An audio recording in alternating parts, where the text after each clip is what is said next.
So you have a 15-year-old daughter who is about to begin the process of researching schools and applying, et cetera. When you think about what you want for her in college, what do you hope for? You know, it's interesting that you mentioned that because I mostly think and I mostly worry about what I want from the process because I don't want the whole thing to be polluted by the fact that her dad is out like yapping in public about this. Hello, ladies and gentlemen, and welcome to another episode of Crazy Money. This is your host, Paul Ollinger, coming to you live from Atlanta, Georgia, where it is a great day to be alive. As it is wherever you are, no matter what you're doing, you're alive, and that's good because someday you won't be alive, and that'll be less good. So here on Crazy Money, we take the time to reflect and appreciate the value of all we have in our lives through the lens of my guests' money journeys and or expertise.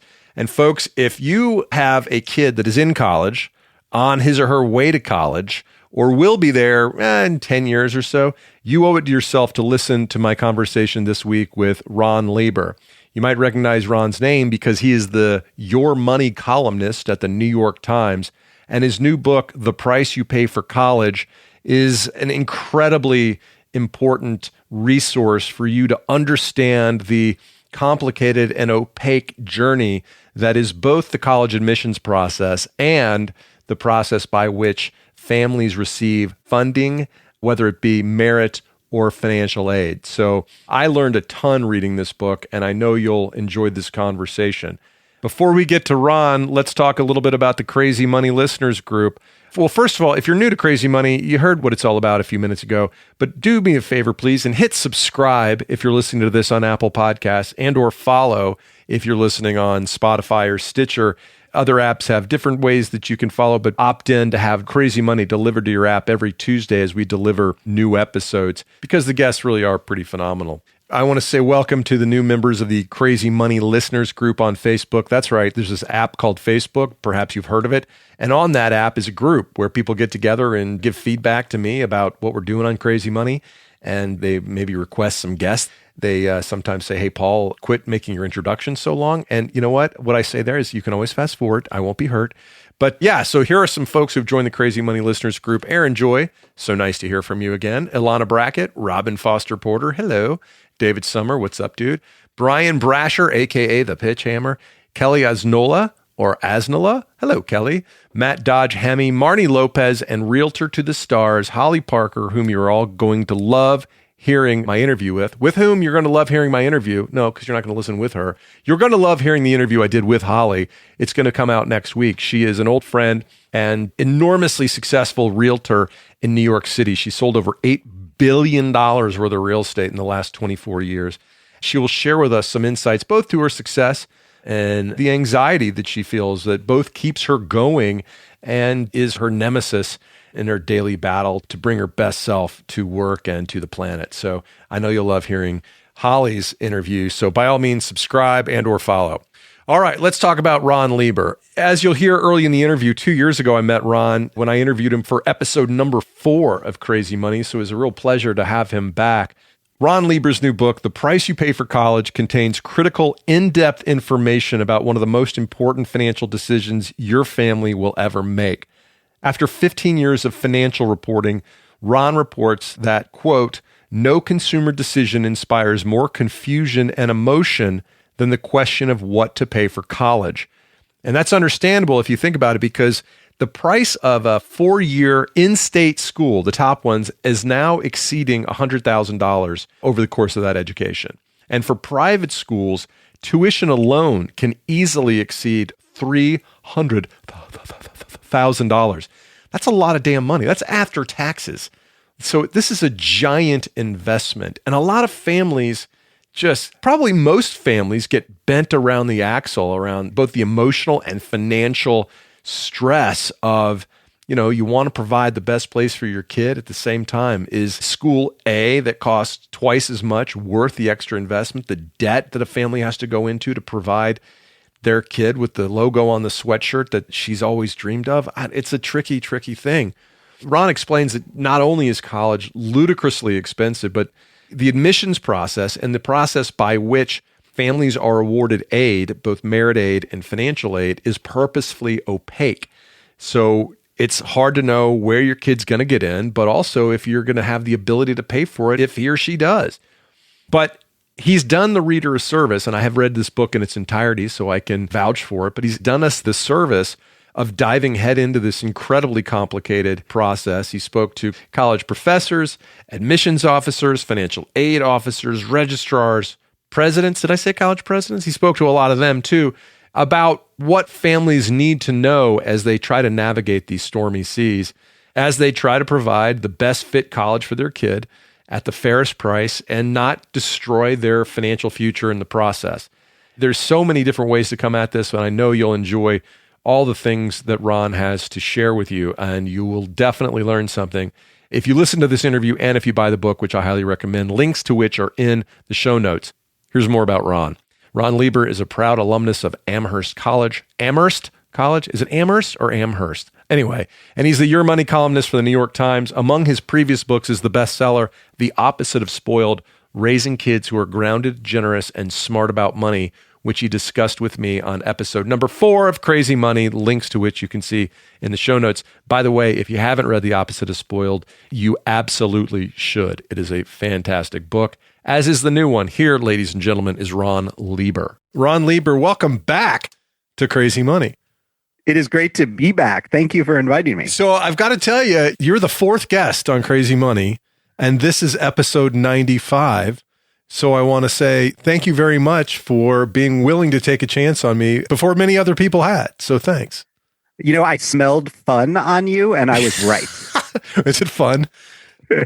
Well, thanks. I'm psyched to be back, and you've got another book that I want to talk about. But before we get into the content of it, I want to say that, we met 2 years ago in a conference room at the New York Times, and we were talking about your previous book, The Opposite of Spoiled, which every parent in the world should read.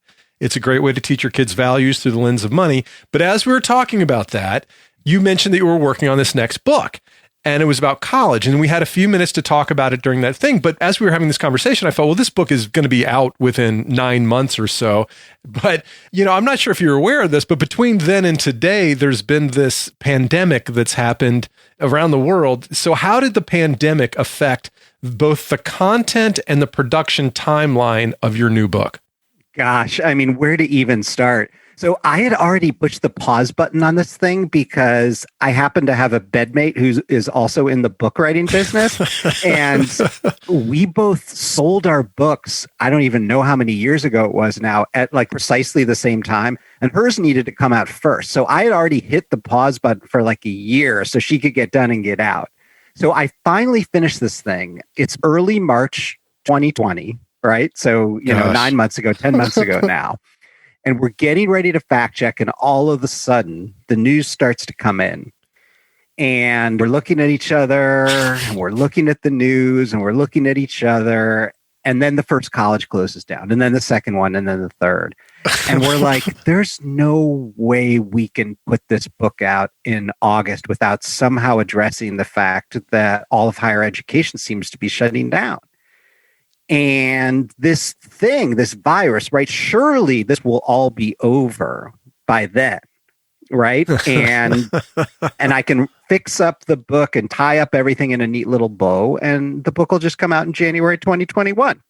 So, of course, we get to August, and nothing at all is tied up in a neat bow, and I had to make sense of it. So I had to do 2 things. I went back into a couple of chapters to try and reckon with what seemed to be some pretty severe short to medium term financial calamities that these schools were going through, both in terms of cost and lost revenue.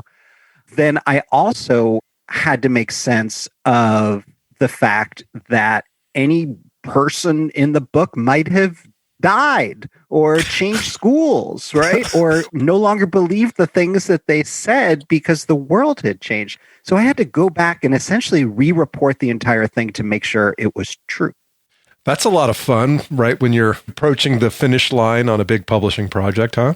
Yeah, it was just a blast. I mean, nobody had an ideal summer, but the summer of 2020 was completely lost for me. But whatever, I'm lucky to do the work, and I am lucky to be able to finally show it to the world. And I feel like I did a good enough job of reckoning with it. I mean, thankfully, the things that happened sort of confirmed a couple of big theses I had about how this world works and how people shop for this thing called college. And so, I was able to make some actual sense of it. Let's get into the content here. And as I mentioned in the introduction, the name of the book is The Price You Pay for College, an entirely new roadmap for the biggest decision your family will ever make. What is a person or family buying when they go to college? Well, this is the most important question of all to ask, and hardly anyone ever asks it. So I spent a long time trying to figure this out with people, and I came to the conclusion that there were three things generally that people are buying when they go to college. First of all, they are buying an education, right? You go to college to have your brain dissected, taken apart, and then reassembled from its component parts into a new and improved whole by expert practitioners, right? So you're going to college to have your mind blown. You're going to college to have your mind grown. You're going to college to get smarter. You're going to college for the education. That's number one. Number two, you're going to college to find your people, right? You want friends for life, people who will raise you over their heads when you're dancing the hora at your wedding. You want them carrying your casket when you die and everywhere in between. You want them on LinkedIn. You want them throwing money at your startup. You want them reviewing your resume. You want all of that, right? And that's not all. You don't just want peers. You want mentors, right? You want the adults, clergy members, the professors, the deans, the financial aid officers, who are going to stand up for you and stand by you as you become a better version of yourself, right? So you're going to college to find your people. That's number two. And then number three, you're going to college for a credential, right? You're getting your ticket stamped. So maybe you are a working class individual and what you really want is to grab hold of the middle class and hang on for dear life, right? So you're going for that accounting degree, the nursing degree, the teaching certificate, the thing that will hopefully make you recession proof and a stable member of the middle class. Or, and this gets more complicated, you're trying to find a degree that will mean something to somebody that you really want to impress someday in the future, right? So that may be a graduate school admissions officer. It might be a recruiter at McKinsey. It might be Facebook. It might be the people at Y Combinator who, usher in each successive class of 20-somethings, to start up companies, a small group of individuals, right? And there, you're sort of seeking your prestige shopping, right? And that can get a little complicated emotionally. So those are the three things. Well, let's talk about the emotions. Why is college such an emotionally charged decision for millions of U.S. families? And families all over the globe, but we're speaking specifically here about U.S. families. So I guess I'd start with this. This is the most expensive thing that we ever buy for our kids. And our kids are usually the most important things in our life. So it's only natural that we are just going to completely lose it when it comes time to deal with that intense stew, right? Our children and a big pile of money. And so, of course, a lot of feelings come with that, right? So what are those feelings? Well, the first feeling is just pure fear that we're going to do it wrong, fear that when we do it wrong, that they are going to go tumbling down the social class ladder that we've spent, decades trying to clamber up ourselves, fear of squandered opportunity, fear of looking foolish, fear of them not being able to make it through, all of this fear. We just want to get it right. Then there's guilt that we have not put them in a good enough position, guilt that we did not send them to the right school, guilt that we did not find the right suburb in the right school system, guilt that we don't have enough money, that we didn't earn enough, that we didn't save enough, that we didn't do it right. It's all our fault now that there are financial constraints. And then I think the last one is fear of snobbery and elitism. We're not the elitists. We don't care about the bumper sticker on the windshield or the Facebook reveal or the Instagram sweatshirt. No. What we're worried about is all those people who are going to come later who are snobs and elitists and might not open the door a crack for our kids at these prestigious fancy places where they might want to work one day. And so, if we don't reach to impress the snobs and elitists, then maybe we're doing it wrong. And so that whole heady mix of emotions and feelings can cause us to make some really dumb decisions. So let's start putting some numbers on the board here. How much does a college education really cost these days? An undergraduate education can cost as much as $325,000 today. So that is about what you would pay at University of Chicago and a handful of other schools that have gone to and then topped the $75,000 a year mark, all in, including tuition, room and board, and all fees. Schools like that charge that much, it is often the case that 30, 40, upwards of 50% of people are paying full price.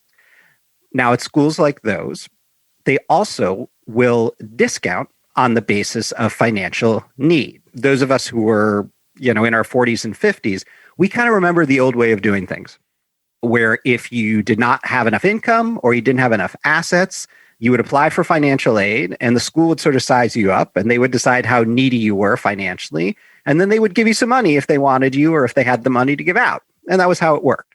What has changed since then is that there is now a whole separate parallel system of financial aid that's known as merit aid. And that form of aid has nothing to do with financial aid.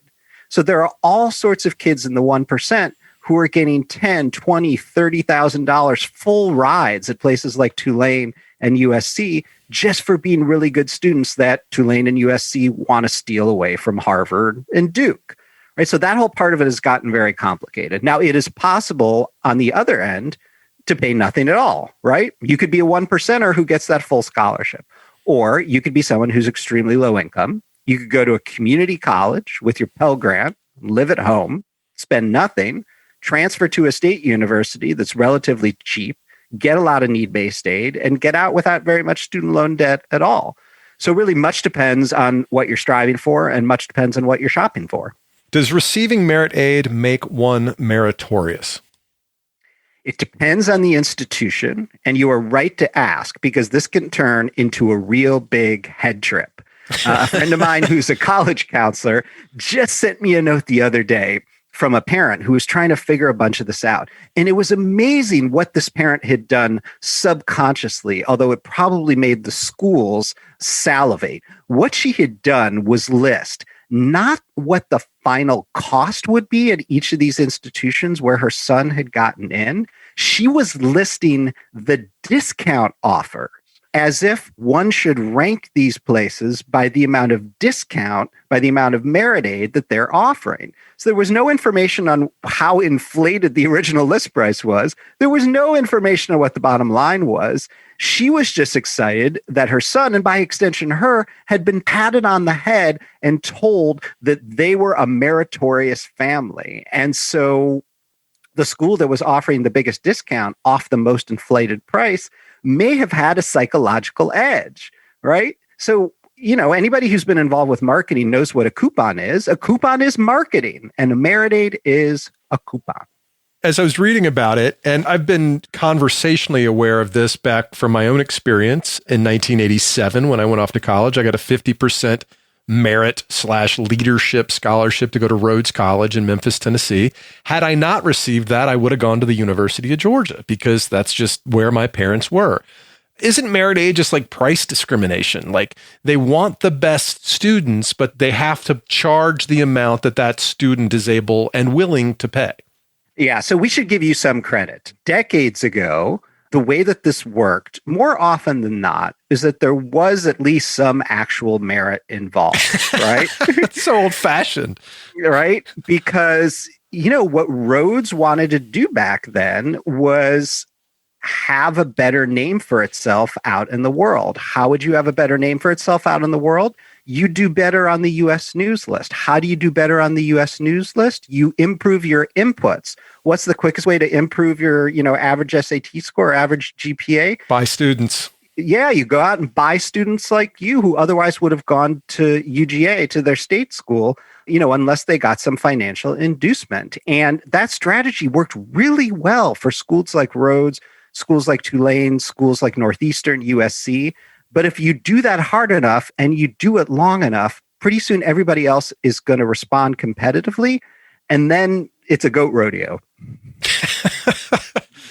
It's an arms race for both tuition and for facilities. And we'll talk about that in a minute. But My kids are younger, they're 9 and 11, so I haven't gone through the experience myself, but I've been conversational witnesses to what my friends have gone through. Is it true that if my kids go early decision, they won't get merit aid? This is a tricky one. The challenge with early decision, where in theory you are signing a binding commitment that you will go if you get in, is that they can offer you any old amount of money that they want to, and you feel compelled to do it. So, if you're wondering why it's true that the majority of people who apply early decision or the majority of people who get in don't have much of any financial need, it's because money is no object, right? And if money is an object, you're taking a risk with merit aid. You're taking a risk with early decision. Think about it this way. If you're in the shoes of the dean of admission and you only have a certain number of discounts you can give away per year, are you going to give those discounts to the people over whom you believe you have a lot of leverage because they're signing a binding commitment? I mean, that's what I would do, right? I'd save my discounts for when, the slugging gets intense in April when people show up with 4 or 5 offers. Now, I can't prove that that's how it works, and the schools don't like to admit that that's how it goes, but you have to sort of reason that they'll, apply the logic of the market in that circumstance. And so there you have it. You mentioned the admissions director, and something that comes up both in your book and in Paul Tuff's book, and Paul was a guest 6-8 months ago here on the show, is the concept of yield management. Can you talk a little bit about what an admissions director's job is today versus what it may have been 20 or 30 years ago? Sure. The admissions director's job is to keep the lights on. You have to. I thought that was the president's job. The thing about college, right, is that the customers are the product. Just like Facebook. Right. I was about to say there aren't that many other businesses like it, but of course I'm talking to somebody who may know a little bit about one of those other businesses, right? So where does that leave you? You need to achieve a certain net tuition revenue per student. How do you do that? Well, you do it with software. You do it with algorithms that, PhD consultants have written for you that suggest, okay, well, if you get a certain number of applications from this kind of high school and this kind of zip code, you can probably get a small percentage of them to pay in full. But here's what history tells us about the behavior of people with these demographics in the past. And so here is the lowest possible discount you can offer them that will still get a significant percentage of them to say yes so that you can meet your numbers. And if you're worried that you won't meet your numbers, well, maybe you need to do a little more recruiting, over in the finer, suburbs of Atlanta or in the San Fernando Valley in California, because we know that our client over here has had this good experience yielding more students from there who are relatively high income. So that's how they play the game.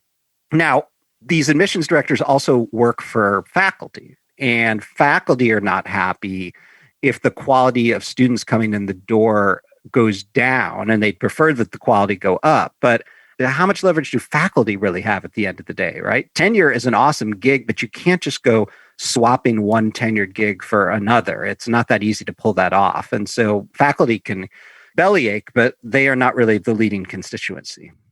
You talked about what the admissions team will know about an applicant before they even arrive. Is there a risk of being too eager in one's research and follow-up with a school you really want to attend? I think there is a small risk. Now, here's why.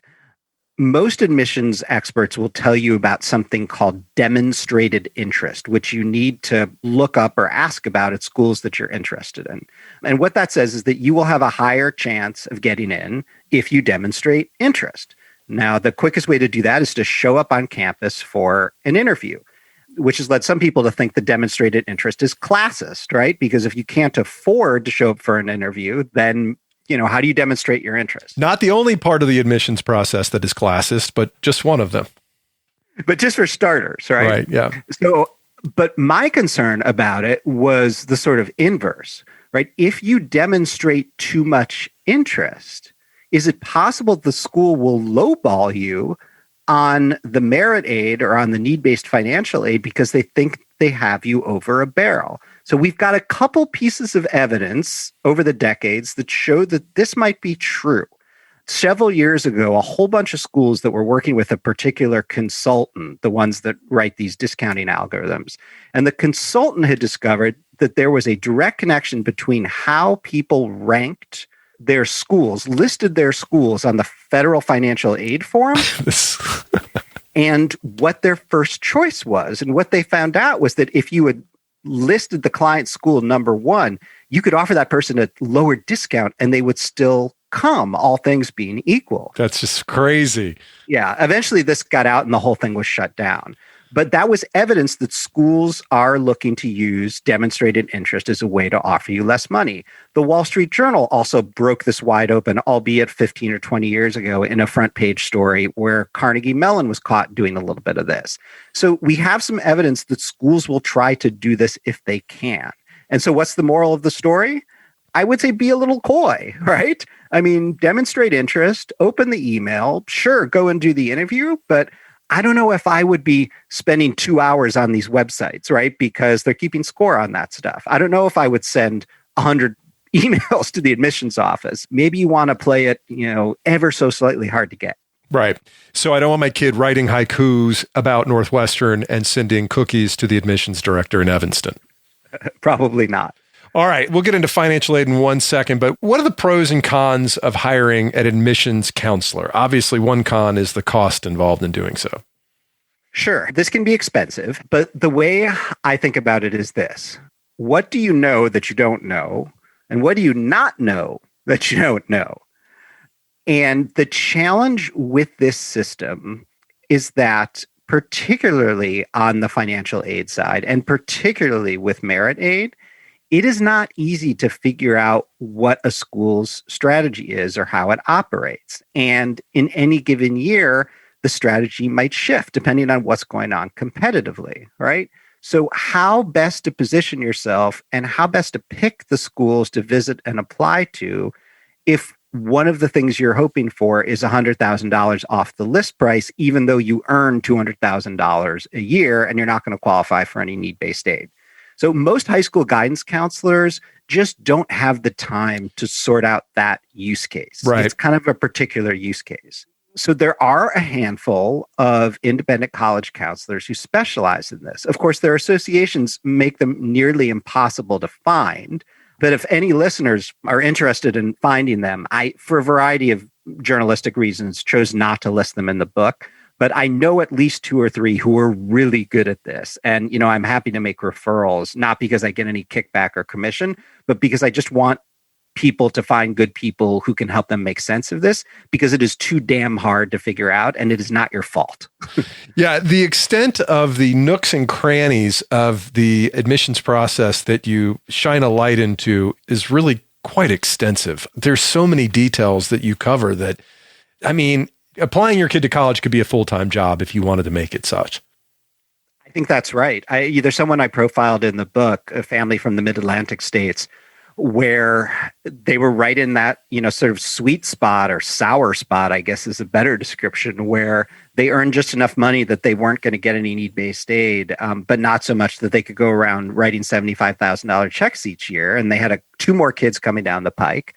And they decided that they were going to play the let's reach for the full tuition scholarship game. So, there are lists of the, dozens of pretty selective schools out there that have very selective programs for full tuition and sometimes full tuition and room and board scholarships. And so they got their hands on this list, and their daughter applied to over 30 schools and visited like 18 of them. And there were, 42 essays to write. And the mom basically took it over as a 20-hour per week job, just helping the kid manage all of the craziness and schedule all the visits. And she got it. She got the full ride at Tulane. Wow. So, it was worth every dollar spent and every hour spent. But wow, did it take a lot of time. Sure, but that's $300,000 post-tax dollars. That's $500,000 to $600,000 in income that you just saved.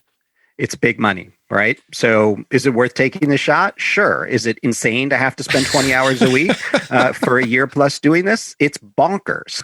Let's talk about financial aid. What's the point where a family might as well just write off, not even fill out the FAFSA form? Well, it gets a little tricky because home equity is often in play depending on where you're applying, generally, if you're applying to a private college or university. It depends how many kids you have in school, at college at the same time. And there are a couple other things that are in the mix. But, generally, they're taking a very hard look at your income. And if you're only going to have one kid in school at a time, if your income is, a fair bit over $200,000, you're probably not going to qualify for much need-based aid in general. But, that can swing by tens and tens of thousands of dollars depending on the circumstances. Now, again, this is dated information from the mid-'80s, but my father, who didn't make tons of money, always grumbled that he did a good job of saving while the family down the street had a bass boat parked in their driveway. And so he was going to be penalized in the financial aid game, whereas people who had been reckless with their money got aid. Were his attitudes well-founded? His attitudes were not well-founded, but they are totally understandable. Thank you. So, so he was no dummy. He was just operating in an impossible system where nobody really understands the rules. So here's the rules, all right? The rules are that the formula cares a ton about your income and not so much about your savings. The schools only want, roughly 5.5% of what you saved in a college savings account in any given year. So yeah, if you've saved $200,000, then, that's going to add up to being, serious money over time.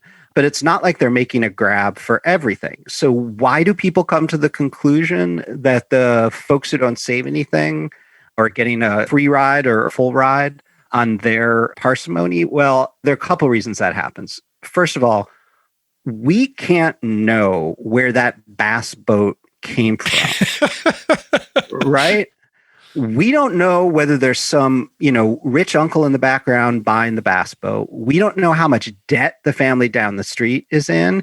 We don't know how much debt they're going into to pay for college. And we don't know whether they're telling the truth about the supposed scholarship they got or how large it is. People themselves in the moment do not understand their own financial aid award letters, and this is not their fault. So people may be ignorant about what is happening to them and also innocent. Then there are people who are not innocent and are mouthing off about, academic scholarships that may not actually be as big as they're making them out to be.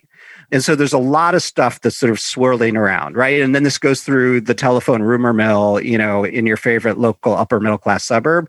And then you just have no idea what has actually happened to anybody. And you shouldn't believe anything that anybody tells you.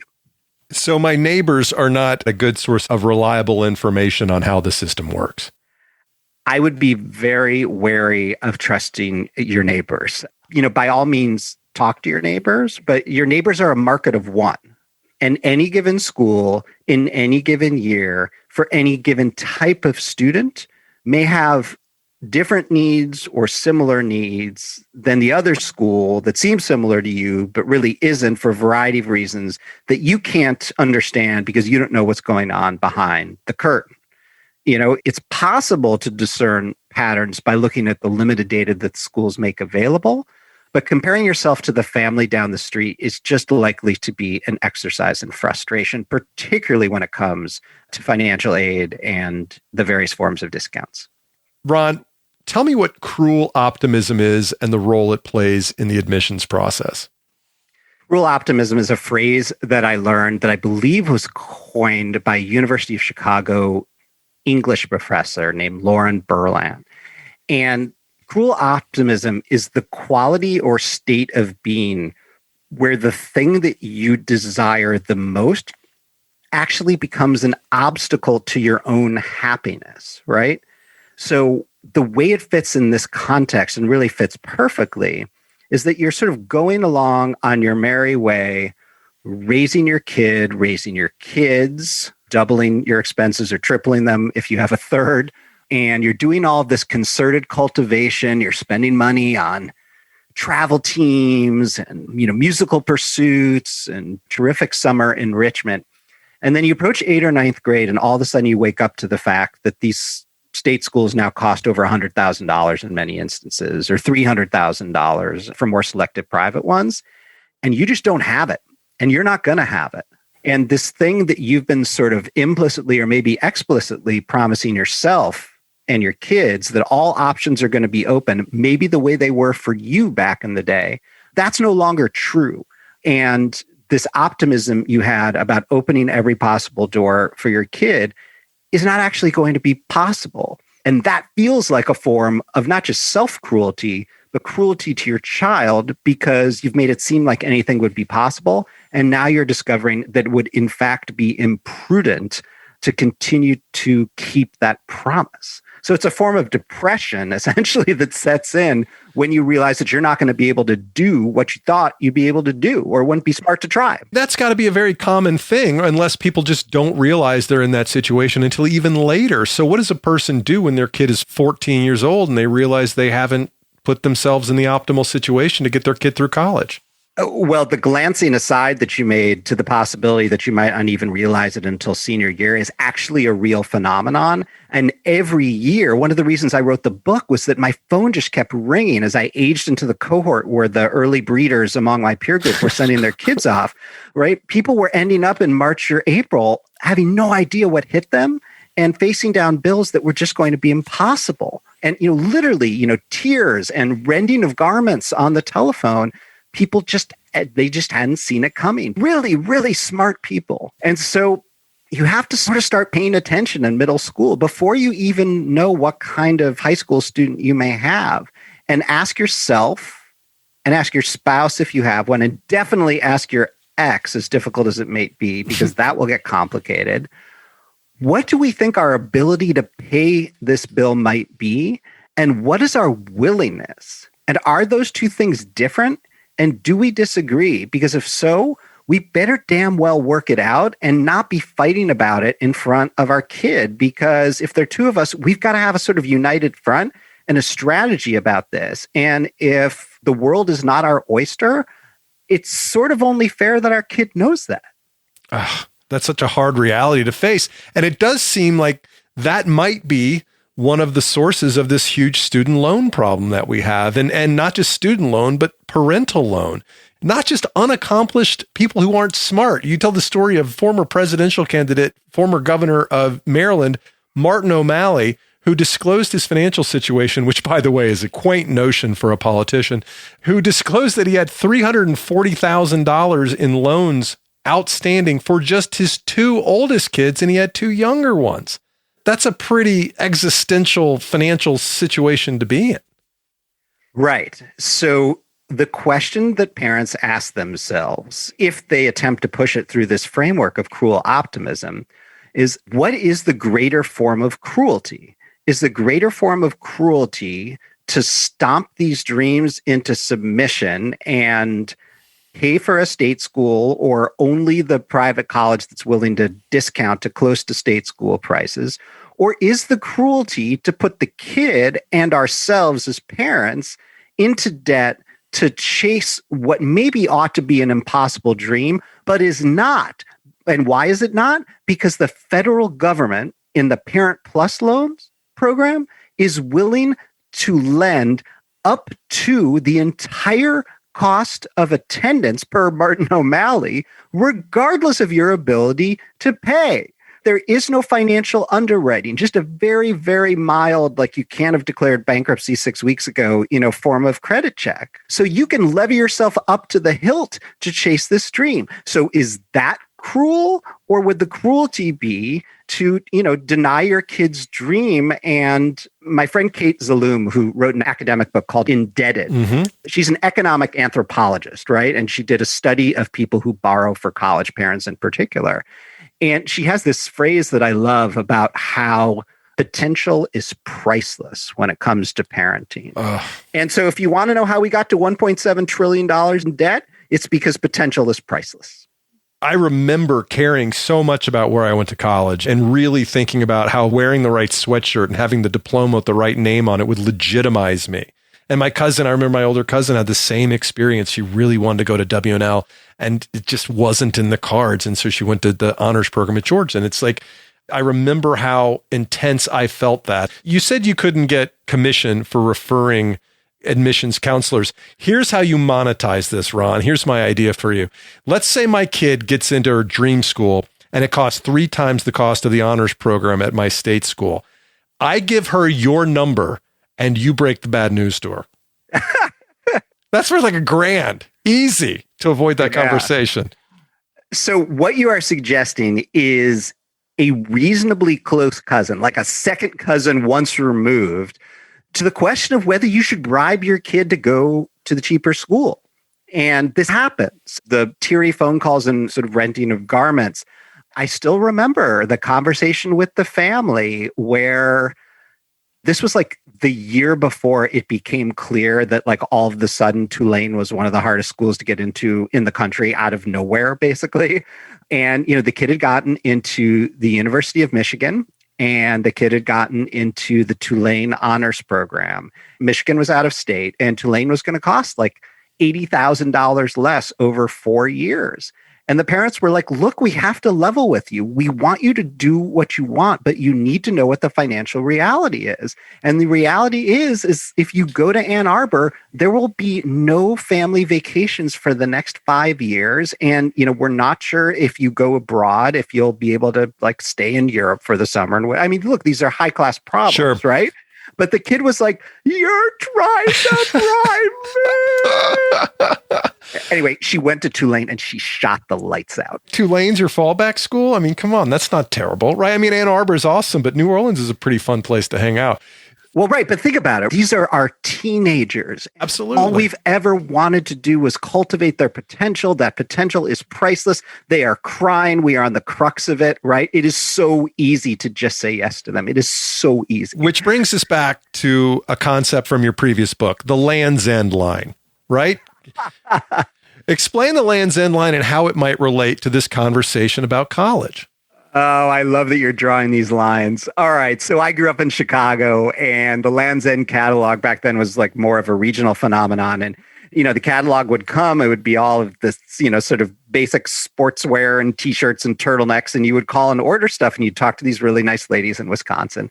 And I just love Land's End and I love what it stands for. And so when it came time to start thinking about what our daughter should be allowed to buy or what we were going to buy for her, our older one, who's now 15, I was like, we're going to have a Land's End rule here. And what it means is that in any given category of clothing or shoes or outerwear that Land's End carries, we are going to be willing to pay the price for the thing at Land's End or the identical price elsewhere. But if the kid wants something that's more expensive, then she's going to have to pay the difference between the Land's End price and whatever it is that she wants out of her allowance.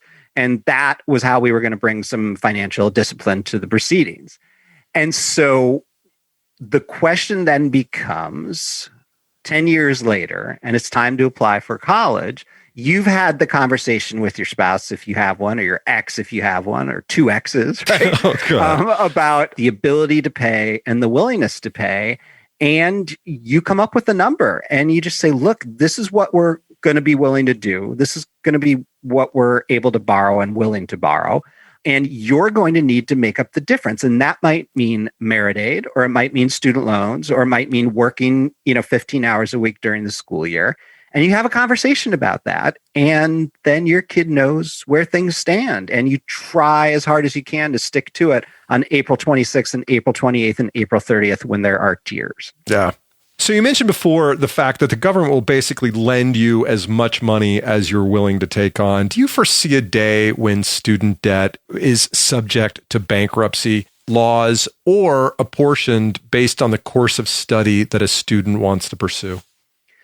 So those are two very different questions. And let me tackle the first one because I know a lot about the first one and not so much about the second. So the first one is that the rules about whether you can discharge student loan debt in bankruptcy court have changed a fair bit over the decades, but mostly they have gotten much tighter. So now it is next to impossible to get rid of student loan debt in bankruptcy court unless you can prove that you have an undue hardship. I have read thousands and thousands and thousands of pages of court decisions about undue hardship. It is a pretty hard thing to prove. I suspect that those rules will get easier. Joe Biden, the president-elect, had a role in making the rules harder. He is now ashamed of having done so and says that it was a mistake. So sometime in the next 2 years, maybe we might see some changes there. I would expect to see some changes. Now, as far as the underwriting goes, there are already a few experiments out there with student loans where colleges, Purdue is perhaps the best known example, doing something called income share agreements, which is a form of debt. And they will give you some money and you will have to give it back to them out of your paycheck when you graduate. So those agreements are in fact being underwritten in part based on what you're going to major in and the average salary and employability of the person who comes out. So will we see more of that? Maybe a little bit. I don't think we're going to see the federal government underwriting parent loans based on the intended major of the kid, though. All right. Any one of these topics could be an hour's conversation. And I love the whole college topic because it's so many issues wrapped up in one: values, spending, work, inequality, financial prudence, et cetera. But we got to wrap it up here pretty soon. So a couple questions. What has COVID taught us, for better or worse, about the way higher education works in the U.S.? Well, here was my biggest conclusion. I went into this and I had a draft on March 10th saying so, that people go to school for the education, they go to school for the kinship, and they go to school for the credential. And when everybody got shoved into these Zoom rooms, the education wasn't very good anymore. The kinship essentially disappeared because it's hard to connect with a mentor or hang out with your friends when everybody's in their childhood bedroom. And the only thing left was the credential, which, arrived unceremoniously, literally without a ceremony, in the mail, if it came at all, weeks after the supposed graduation day. And when the fall came around, so many people wanted to go back, and so many people wanted their money back from March because they were not getting the things that they paid for, right?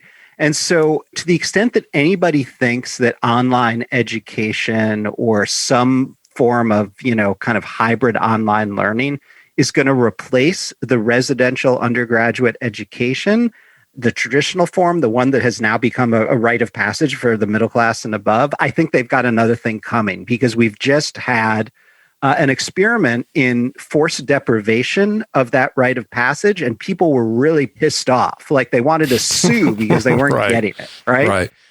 But the value of that credential is so high, nobody's going to pull their kid out of Harvard to make that point, right? Well, this is the thing. The consumers of the product that institutions of higher education produce have not yet revolted themselves and said, this sucks, our 22-year-olds suck, everything sucks, and we're not going to hire any college graduates anymore. Right. So, the point at which they do that, they are the consumers of this product. The point at which PhD programs say, you know what, we're just going to take kids right out of the Army or high school because we don't want any ones with bachelor's degrees anymore. The point at which that happens, then we see a revolution. But what I think we'll see from here is more like an evolution with a handful of schools trying interesting experiments. I mean, can you think of an industry that has changed less in a generation than this one? Nope. There you go. So you have a 15-year-old daughter who is about to begin the process, if she has not already begun the process of researching schools and applying, et cetera. When you think about what you want for her in college, what do you hope for? It's interesting that you mentioned that, because I mostly think and I mostly worry about what I want from the process, because I don't want the whole thing to be polluted by the fact that her dad is out like yapping in public about this. Way to go, Dad. Yeah. And so You ruined my college application process. right. I mean, she just started a new high school, and we had this whole conversation about whether it was okay to send an advance copy of the book to the college counselors. And would that be a nice thing to do, to let them know that, yapping dad was going to be out in public talking about their line of work? Or would that be too forward, or would it be embarrassing? And, she is an extremely level-headed teenager. And so I don't really worry about her that much. But, I don't want to get in her way. This process should be one that's kind of mind expanding, and I don't want my super strong opinions to screw things up. So I worry less about what happens to her in college, in part because she's such a level-headed kid. But the other thing that was just so utterly and ultimately hopeful for me about all this is that every place I went, and I went to dozens of schools, and I focused mostly on places I'd never been to before in my life. I just felt optimism on these campuses. It is hard not to feel like anything is possible when you're hanging out with a bunch of college kids. And it is just so clear to me now that there are dozens and dozens of great schools in every category, and that she is going to be so much better than fine, almost no matter where she ends up. My last question was, did writing this book make you more or less optimistic? And you just answered it. You're good. I'm more optimistic than I was when I started for my own family, but that is because we are careful planners and because we are privileged and because we have been able to save. I had a very different experience as a high school student. My family's finances were in complete turmoil, and, we had to figure out what the financial aid system was and then beat it. And that may be why I grew up to be a personal finance writer. I don't know. But that worry is not going to be a factor, I hope, in our family. But I am worried for families who have a little bit less and who are going to be tempted to make expensive choices and choices that involve debt because of the intense stew of feelings that are inevitably part of this process. So, if I accomplish anything at all with the price you pay for college, I hope that people will end the book being more emotionally intelligent about all this than when they started. Well, we will leave it there. Ron, is there a place where our listeners can find out more about you online? Yeah, I'm easy to find. RonLieber.com. You hit the email button and there I am. And I try to respond to everybody, although it'll probably be a little bit hard in February. I'm on Twitter at Ron Lieber, Instagram at Ron Lieber, Facebook.com/Ron Lieber author. Lieber is Lieber. The link is in the show notes. Ron, thanks again for joining us. Great to talk to you again. It was a pleasure. Thanks for having me back. Okay, folks, now that the interview is over, we're in a part of the show called the outro. And in the outro, I do a few things. I thank the guest. I offer 3 takeaway pieces of observation that I found relevant from the conversation, relevant and compelling from the conversation.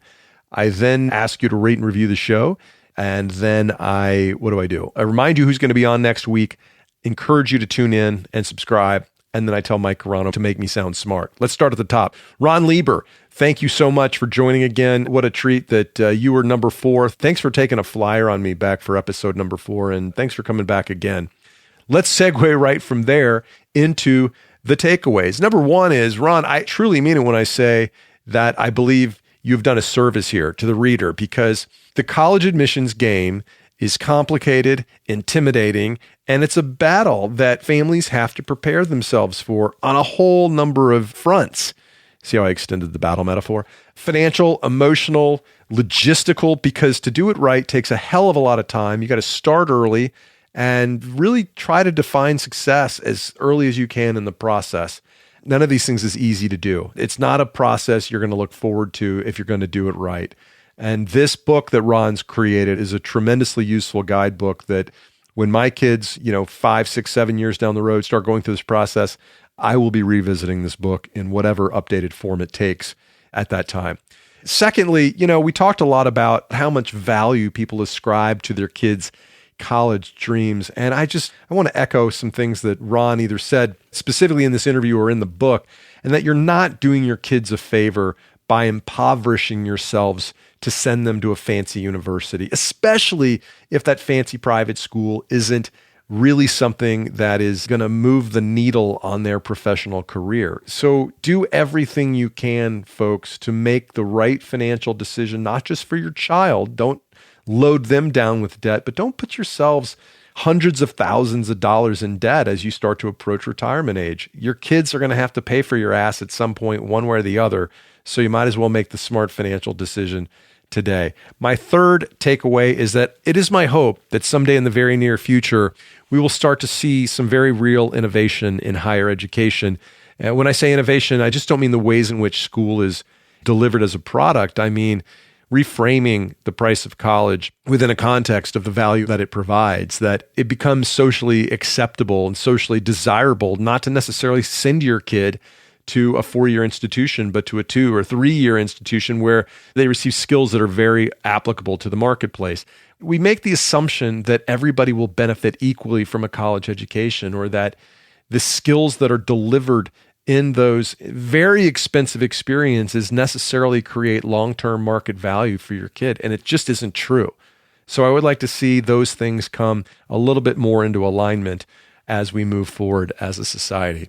All right, those are my big takeaways. Here's the part where I say, you know what, folks, it helps me a lot if you rate this show on your podcast app and write a review saying what you like about it, what you get out of it. It would also help me a whole bunch if you shared this with a friend, because you know what? People that are interested in reflecting on deep, important issues don't raise their hands out there in social media. So I rely on you to share the good news of crazy money with people that you know and trust. So do that for me. Lastly, be sure to come back next week when my guest, Holly Parker, New York City realtor, shares the insights of what it takes to sell $8 billion worth of real estate, including apartments that go for over $50 freaking million, but also how she deals with the other side of the coin of her personality. The thing that drives her is also the thing that sometimes makes it difficult to perform at peak level. And Holly very kindly makes herself vulnerable in this conversation that I know you will find interesting. That is it. Thanks again for staying all the way to the end, folks. Mike Carano, make me sound smart.